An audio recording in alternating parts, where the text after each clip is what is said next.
Soy Bernardo Navarro Benítez. Tengo la credencial número 46 de la Unión de Colonos de San Miguel Teotongo, que eso es de lo que me da más gusto. Me dedico a la academia hoy en día.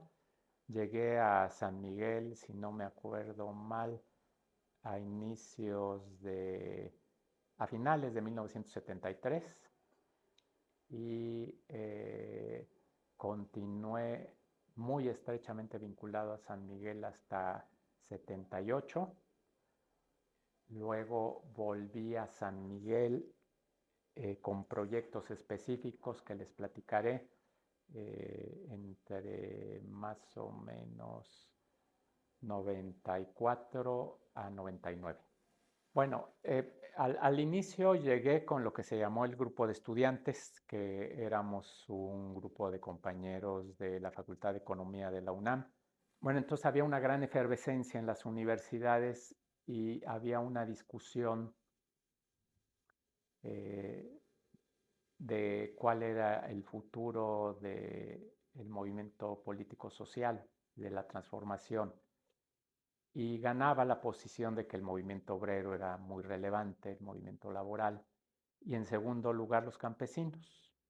Pero había otro grupo que pensábamos que los colonos, debido al impresionante proceso de urbanización que estaba viviendo nuestro país, tendrían un papel muy importante en el proceso de cambio que debería eh, darse, ¿verdad? Debería presentarse en nuestro país. De ese grupo salimos este núcleo de compañeros que además éramos amigos y que ya habíamos participado en forma un poco asistencial en otras colonias, ¿no? En el Ajusco, en, en el Pedregal de San Nicolás, entre otras que me acuerdo. Entonces ya teníamos cierta experiencia y ahí ya habíamos aprendido lo que no se debería hacer. Estas colonias que les digo ya existían, las que acabo de mencionar, pero San Miguel Teotongo estaba naciendo en ese entonces. Estaban naciendo, San Miguel Teotongo eran unas lomas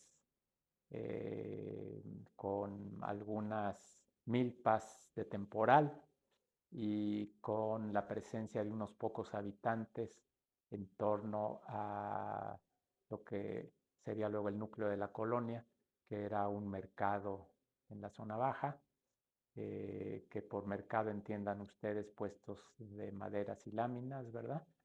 De chapopote, con casas similares en su entorno. Ah, bueno, sí, ya andábamos en eso, sí, perdona. Bueno, entonces, curiosamente, debido a un obrero que había trabajado en una lucha sindical de la industria de la madera, él había sido líder en esa lucha. Él se dio cuenta que él se tenía que replegar a la colonia popular, pero él quería seguir luchando, ¿sí?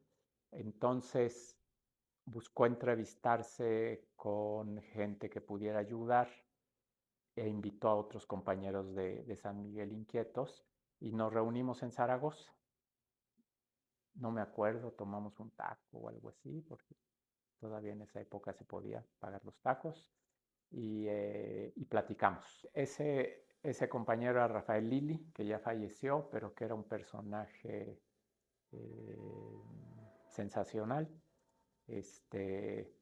Platicamos, nos pusimos de acuerdo y nos invitó a que el siguiente domingo fuéramos a San Miguel. Entonces llegamos al final de la carretera rumbo a Puebla, bueno, o al inicio, ¿verdad? Al final de la ciudad, al inicio de la carretera de Puebla. Nos metimos por atrás de la cárcel de mujeres, se acababa la ciudad y había un camino rural y nos dijeron que un poco más adelante era San Miguel Teotongo. Llegamos a ese lugar que les acabo de describir, ¿verdad? Que se lo pueden imaginar mejor ustedes con cualquier lugar a las orillas de Tepeji del Río o de otro lado, nada más que seco y alto. para nosotros fue desconcertante, ¿verdad? Porque veníamos de otra experiencia, de otras colonias que ya existían, pero la calidez de la gente y la decisión fue lo que nos convenció, ¿verdad? Sobre la verdad, o sea, no crean que éramos inexpertos o que éramos inocentes, pero sí San Miguel en ese entonces era nada, ¿no? Hoy es un gran asentamiento popular, es una referencia en la Ciudad de México, es muy importante, es como una gran ciudad media por la cantidad de población, con cambios muy relevantes, con vialidades de primera, cantidad de negocios. En ese entonces no era eso. Eh, pero la convicción de la gente, su amabilidad y su disposición fue lo que nos amarró de inmediato a San Miguel. Bueno, entonces, este, pues se hizo el proceso de organización que ya platicamos, que ya describimos, ¿verdad? Que fue largo y complejo, que tuvo una gran oposición del gobierno del Estado de México, el gobierno de la Ciudad de México también, pero los colonos estaban muy decididos, lo hicieron bien y San Miguel fue avanzando, fue creando formas de organización novedosas, bueno, fue llevándolas a la práctica, ¿verdad? Algunas habíamos oído que en Chile de la Unidad Popular se habían hecho, otras eran cosas teóricas, pero el chiste es que el primero que las hizo fue San Miguel Teotongo en México, ¿verdad? Ahí veíamos que se daban, ¿sí? Entonces, por ejemplo, eh, San Miguel ya en los años 80, pero lo había empezado desde antes, impulsó iniciativas como comedores populares, como guarderías populares. eh, Son ejemplos, pero esto se puede multiplicar. Y también un vivero, ¿sí? En la parte alta de la colonia. Eh, las guarderías populares que después Felipe Calderón diría que las inventó, no las inventó él ni Xochitl Gálvez, las inventó la gente de San Miguel Teotongo, consistía en que la propia comunidad se encargara del cuidado de los niños, ¿verdad? Entonces, generar condiciones materiales en un inmueble, con espacios, con seguridad, con servicios, y las propias mamás o abuelitas de la colonia se encargaban de los niños, a veces con trabajo pago y a veces en forma gratuita. Y de esta manera, sin que hubiera ningún incidente, se mantuvo durante años esas guarderías. Sin embargo, para mí el ejemplo más sobresaliente es el del vivero, porque es único. Como ustedes lo saben, San Miguel Teotongo es parte de la Sierra de Santa Catarina, y en la Sierra de Santa Catarina el proceso de urbanización eh, depredador que sufrió por parte de los fraccionadores ilegales sobre todo, provocó la destrucción de mucha de la flora y fauna local. Entonces, los colonos de San Miguel Teotongo lo que hicieron fue escoger un área, organizarse, sembrar, sembrar las especies que inclusive ya habían desaparecido de San Miguel, y esto atrajo a aves y animales, que suponíamos ya no existían, pero sí existían, ahí estaban. El chiste es que estaban esperando un hábitat propicio. Yo pude participar de esa iniciativa porque se apoyó en recursos de las iglesias holandesas, que eh, apoyaban este tipo de iniciativas, y parte del asunto fue investigar si en alguna otra parte de todo el Valle de México existía algo similar.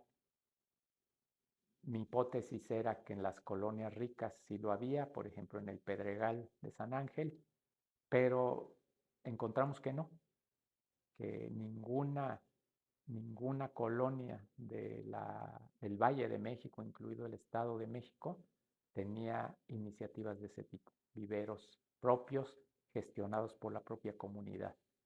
Fue tal el éxito hasta ya cercano el año 2000 del vivero, que inclusive se exportaban especies a otras colonias porque ya el vivero estaba saturado, ¿verdad? Vegetales y animales. Entonces, San Miguel, que entonces era una colonia pues todavía pobre, hoy no lo es, ponía el ejemplo de ser solidario y de hacer iniciativas de gran envergadura como esa, ¿no? Bueno, tan importante como eran los comedores populares. Los comedores populares daban de comer tanto a los que trabajaban en las otras iniciativas como en aquellas personas que no tenían ingreso para comer, ¿no? Hoy se nos hace muy natural porque el propio gobierno de la ciudad los ha hecho una política, hay esos comedores. Pero en esa época el único que los tenía era San Miguel Teotongo, ¿eh? Era el único que los tenía. Entonces se pagaba algo simbólico, pero meramente simbólico, creo que era un tostón o un peso, que no era nada, porque acuérdense que no, ya eran nuevos pesos, pero no era nada, no era nada. Y se hacía sobre todo para poder remunerar a algunas de las personas, a las cocineras, que eran muy importantes, porque si no pierden el sazón las cocineras. Entonces les pagaba a las compañeras y se mantenía la iniciativa, pero quien no podía pagar no pagaba, ¿no? Y quien trabajaba en otra iniciativa no pagaba también, ¿sí? Entonces era algo solidario que funcionaba muy bien. San Miguel tuvo estas y otras iniciativas que probablemente ahorita se me escapan por la memoria, que le permitió mantener la dinámica social y de gobernabilidad en la colonia en años muy difíciles, que fueron los del final del perismo en la Ciudad de México y los inicios del panismo de la Ciudad de México, que también no fueron fáciles, ¿no? Aunque gobernaba la izquierda en la ciudad, sin embargo, gobernaba una izquierda a la que ahogaron presupuestalmente. Entonces, las iniciativas sociales tenían que funcionar por sí mismas. Quisiera volver al punto anterior. Las, la dinámica política de los años 80 y 90 fue muy importante para entender la transformación política que después se daría. Las organizaciones sociales de campesinos, de obreros, pero sobre todo de colonos, fueron de gran relevancia en un fenómeno que ocurrió entonces que se llamaban las coordinadoras. Estas coordinadoras eran de campesinos, la CEMPA, de obreros, no me acuerdo cómo se llamaba, y la Coordinadora Nacional del Movimiento Urbano Popular, en donde San Miguel fue fundador, junto con el Frente Popular Francisco Villa de Chihuahua y junto con otras colonias, inclusive de Acapulco, que en ese entonces fueron desalojadas por Figueroa, ¿verdad? Y que desaparecieron del, del mapa. Pero el segundo encuentro de la CONAMUP, el primero fue en Monterrey, allá nos constituimos, el segundo fue en Acapulco, todavía en las colonias del anfiteatro de Acapulco, en donde la gente estaría muy bien. No le hubiera pasado lo que les pasó en las zonas inundables de abajo. Otis les hubiera hecho los mandados de si Figueroa no los hubiera expulsado. Bueno, esas coordinadoras son cruciales para entender la transformación que se dio en la Ciudad de México y que llevó a Cuauhtémoc Cárdenas al poder y después a nivel nacional, ¿verdad? Porque fueron el motor político social que permitió el cambio de México. Era gente organizada, que actuaba políticamente, que sabía lo que quería, que impactaba a otros sectores de la sociedad y que actuaba a veces en coordinación de los partidos y a veces separado de las organizaciones políticas, pero ellos siempre tenían una fuerza propia. Y en esto San Miguel fue muy importante. Es algo que pocas veces se tiene conciencia o se dice, pero que es muy importante en la ahora sí historia urbana y política tenerlo claro. San Miguel jugó un papel crucial eh, con, con esto que hemos descrito, no solamente ahorita en la filmación, sino antes, en generar experiencias sociales y de gobernabilidad que después se llevarían a la ciudad y se llevarían al país. Con esto no quiero decir que San Miguel inventó todo, no. Quiero decir que sí hubo experiencias que fueron previas y que fueron muy importantes porque sirvieron como experimento social, ¿verdad? Igual como hubo otras en Tabasco, de las que Andrés Manuel aprendió, igual de las como las que hubo en Monterrey, que el PT llevó a cabo muy exitosamente, o las experiencias de La Laguna, ¿verdad? Que también sirvieron de ejemplo. Pero San Miguel Teotongo no cantó mal las rancheras. Tenemos que contextuar que en la segunda mitad de los años 70 México era un país mega machista, ¿verdad? Los hombres tenían un protagonismo muy importante en la organización política. Si vemos los nombres de los líderes, por ejemplo, de la izquierda, pero para no decir del PAN, eran puros hombres prácticamente, eran excepcionales Ifigenia Martínez o doña Rosario Ibarra, era gente excepcional, ¿no? Casi todos son hombres. Esto no era excepcional en el movimiento popular, los hombres eran muy protagonistas. Sin embargo, en la realidad de todos los días, quienes se quedaban en las colonias populares y enfrentaban los problemas eran las mujeres. Esto llevó a una politización muy significativa de las mujeres y a una comprensión de mayor profundidad de los hombres de lo que se estaban jugando con la lucha social y política. Y en San Miguel Teotongo hizo que surgieran mujeres que tuvieron un papel muy importante en, en la dinámica política. Ellas eran las que no se rajaban, las que llegaban a lo último, las que sabían a qué se enfrentaban, las que encaraban a los fraccionadores ilegales cuando estaban a punto de sacar la pistola porque andaban armados, y no se rajaban. Eran o son las que permanecieron en el movimiento y desafortunadamente hasta hace poco me acordaba de sus nombres porque además eran las compañeras que tenían la sensibilidad de decirte, oye, tú nomás desayunaste y ya es de noche y no has comido, ¿verdad? Y te traen un plato de frijoles. Esas eran ellas. Que no tenían necesidad porque era una reunión política, ¿no? Y te daban de comer porque ya entendían que no habíamos comido, ¿no? Que no habíamos tomado un café en, desde que salíamos de la casa. Esas mujeres fueron cruciales en la dinámica de San Miguel. Fueron las que garantizaron la permanencia del movimiento junto con compañeros muy valiosos, ¿verdad?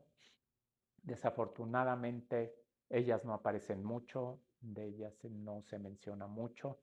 El que se ha de acordar muy bien de los nombres es Pedro Moctezuma, porque él es muy bueno para los nombres, ¿no? A mí me pasa que se me olvida. Pero estas compañeras son invaluables, ¿eh? Para entender lo que fue San Miguel y lo que es ahora.